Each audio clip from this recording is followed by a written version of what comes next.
Hey, what's going on, everybody? A Way Out Devotional. Look, back in Psalms again. And I want to say this, man. This Psalms, I'm in Psalms 21, and I titled this, Our Victory Praise. Yes, Our Victory Praise. See, several days ago, I did Psalms 20, and I titled that one, Our Battle Cry. Because in that Psalms, it was a prayer, it was a battle cry that David's army would cry out to the Lord. They trusted in the Lord. They trusted that he was going to do it.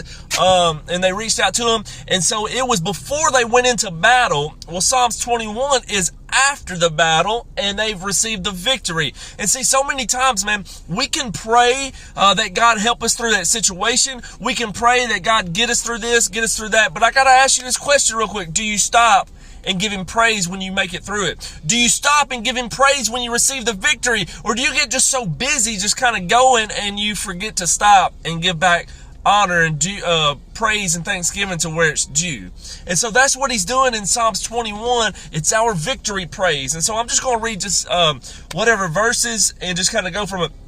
The very first verse is, the king shall have joy in your strength, O Lord, and in your salvation how greatly shall he rejoice. In other words, David's saying, my joy is in you, Lord. My strength is in you, Lord. My salvation, I rejoice in you. He's saying, matter of fact, Nehemiah 8:10 says, it's the joy of the Lord that shall give us strength. And so he knew where his joy and his strength came from. Verse 2, you have given him his heart's desires and have not withheld the requests of his lips. See, you got to understand in Psalms chapter 20 verse 4, right before it, he says this. He says, may he grant you according to your heart's desire and fulfill all your purposes.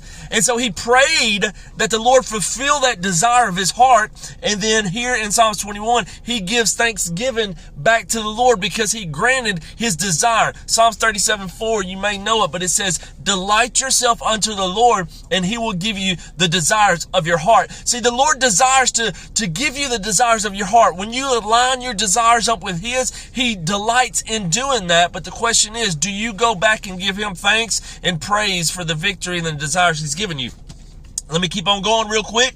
He says, and then all throughout this, I've got it underlined in my Bible, you, because David knew where his blessings came from. David knew who gave him victory. David knew where his strength came from. David knew where credit was due, and it was back to the Lord. And so he goes on, I'm just going to read it. He says, for you meet me with the blessings of goodness. You set a crown of pure gold upon my head. He asked life from you, and you gave it to him. Verse 5, his glory is great in your salvation. Honor and majesty you have placed upon him. Verse 6, for you have made him most blessed forever. You have made him exceedingly glad with your presence. For the kings trust in the Lord, and through the mercy of the Most High, your hand will find all your enemies. And so he goes through here. He says, you are the reason. You are the reason I have what I have and what I'm doing. And so David took this time in Psalms 21 to give praise back to God for the victory of what he's done in his life.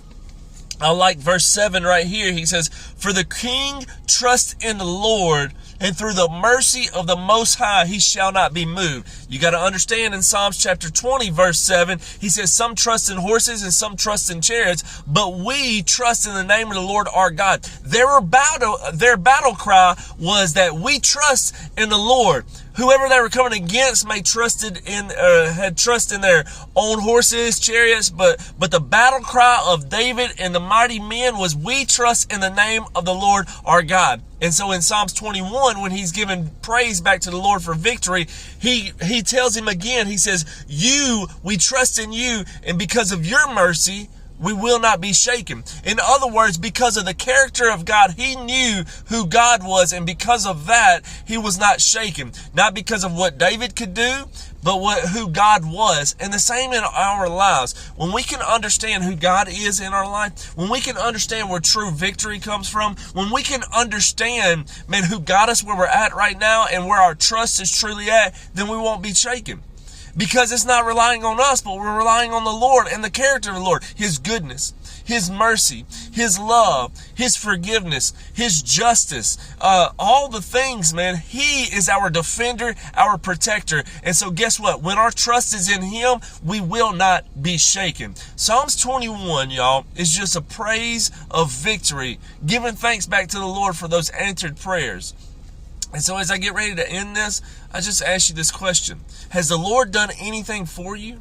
Has the Lord answered those prayers? Or maybe you're waiting on an answer for your prayer. Why not go ahead and give praise and thanksgiving for the victory? Because listen to me, we don't fight for victory, but we fight from victory. And so we have the opportunity to give praise and thanksgiving to the Lord for our victory because He's already done it, whether we see it or not. Listen, so today, man, give thanks to God. Return back to God the praise of your thanksgiving for the victory that He has already given you. Because listen, without Him, it could be a whole lot worse. So today, y'all have a great day and give credit where credit is due. Thank you.